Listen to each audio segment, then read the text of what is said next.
नमस्कार मंडळी, कशा आहात तुम्ही? तर आज ना सकाळीच व्हिडिओ बनवायला घेतलेला आहे. तर आज सकाळीच नाश्ता वगैरे बनवला, तर मुलांना पण नाश्ता दिला. आज पोहे बनवले होते नाश्त्यासाठी. तर इथं बघा बहिणी एकमेकीला पोहे भरवतात. तर पोहेंचा नाश्ता बनवला होता, सर्वांनी खाल्ला. नंतर आम्ही निघालो तालुक्याला, म्हणजे आमचा ना तालुका पारनेर पडतो. तिथं मोठा मार्केट लागतो संडेचा. तर आम्हाला जायचं होतं सामान आणण्यासाठी, कारण की जागरण गोंधळ जवळच आलेलं होतं. आणि त्यामुळं ना जे गोंधळी आहेत त्यांनी लिस्ट दिली होती राशनची, म्हणजे ज्या काही गोष्टी लागतात त्या फळं, धान्य किंवा ओटी, नारळ वगैरे हे अशा सर्व गोष्टी आणायच्या होत्या. तर म्हटलं चला मोठ्याच मार्केटमध्ये जाऊन घ्यावा, कारण की आपल्याला 4 पैसे स्वस्त पण पडेल मग. तर बहीण आणि मी आणि तिचा धीर आम्ही 3 जण आलो होतो मार्केटला स्कूटीवरती. तर पहिल्यांदा आम्ही लिस्ट दिली दुकानामध्ये. त्यांना सांगितलं तोपर्यंत तुम्ही छोट्या मोठ्या गोष्टी भरून ठेवा, नंतर नारळ वगैरे आम्ही आल्यावर काढू. तर इथं आम्ही गोष्टी छोट्या मोठ्या घ्यायला लागलो.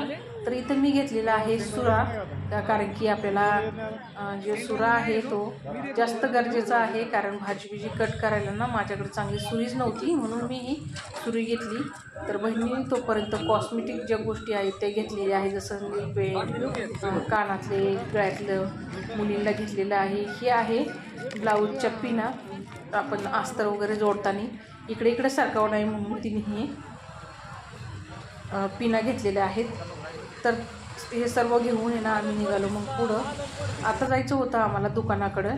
लिस्ट दिली होती त्यांनी, बारीक ज्या छोट्या मोठ्या ज्या गोष्टी होत्या त्या भरून ठेवल्या होत्या, जसं हळकुंड, सुपाऱ्या, बदाम, खारीक, हे सर्व गोष्टी त्यांनी भरून ठेवल्या होत्या. जेवढं सांगितलं होतं तेवढं लिस्टमध्ये.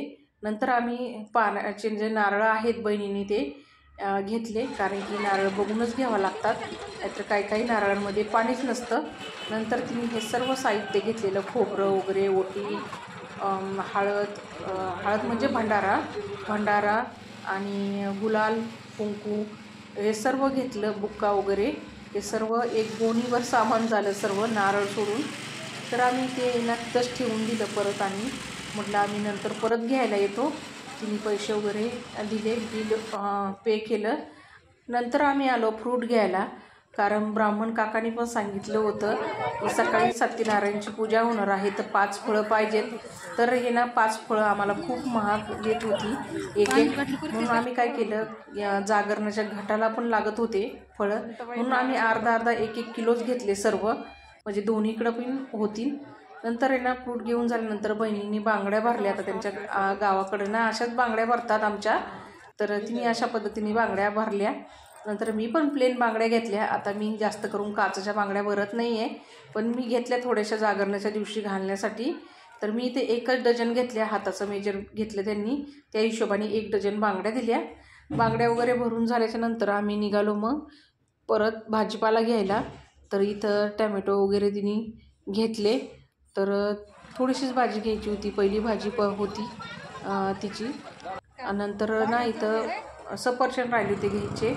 तर मग इथं आम्ही हे 200 रुपये किलोने 1 किलो सफरचंद घेतले. नंतर हारवाल्याकडे गेलो, कारण की गजरे पण पाहिजे होते आणि हार पण पाहिजे होते, तर त्याची ऑर्डर देऊन ठेवली आम्ही हारवाल्याकडं.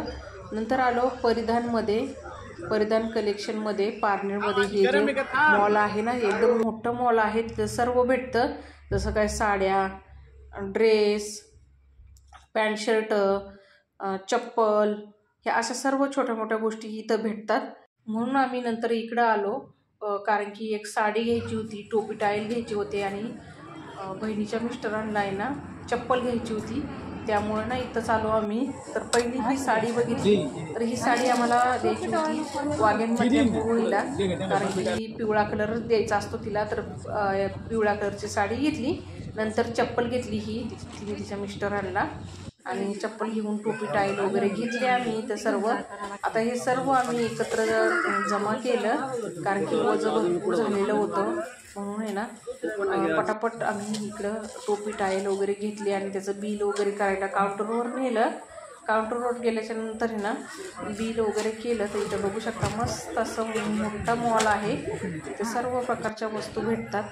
तर इथं आम्ही जे बिल घेतलं, पैसे दिले आणि नंतर चाललो घराकडं. तर तेवढ्यात ना मुलीने फोन केला होता की आमरसाला आंबे आण म्हणून मम्मी. तर इथं मग आम्ही आमरसाला आंबे पण घेतले आणि नंतर निघालो घराकडं. आता इथून पुढचा व्हिडिओ का मी हे नाही केलेला, शूट नाही केलेला, कारण की गाडीवरती व्हिडिओ शूटच करता नाही आलं. तर आता घरी आल्याच्या नंतर मी भाजी नेसत होते. तर इथं सृष्टीने आणि धनश्रीने ना आम्हाला गिफ्ट दिलं होतं, दोघी बहिणींना. तर ते काय होतं इथं बघा, त्यांनी रॅपरमध्ये ना घरीच बनवलं होतं हे पॉकेट आणि त्याच्यामध्ये चॉकलेट आणि एक कॅडबरी छोट्या छोट्या दिल्या होत्या, कारण की मदर्स डे होतं म्हणून. तर त्या छोट्या आहेत, त्यांच्या हिशोबाने त्यांनी आम्हाला दिलं होतं. तर त्याच्यामध्येच आम्हाला खूप खुशी वाटली. संध्याकाळी जेवण झाल्याच्या नंतर आहे ना सर्वांनाच अशा चॉकोबारच्या आईस्क्रीम आणल्या होत्या, कारण की गावाकडं भरपूर गरम होतंय म्हणून. तर मंडळी, हा होता छोटासा व्हिडिओ. तुम्हाला कसा वाटला ते कमेंटमध्ये लिहायला विसरू नका. व्हिडिओ आवडला असेल तर व्हिडिओला लाईक करा, चॅनलला सबस्क्राईब करा. भेटूया पुढच्या व्हिडिओमध्ये. धन्यवाद.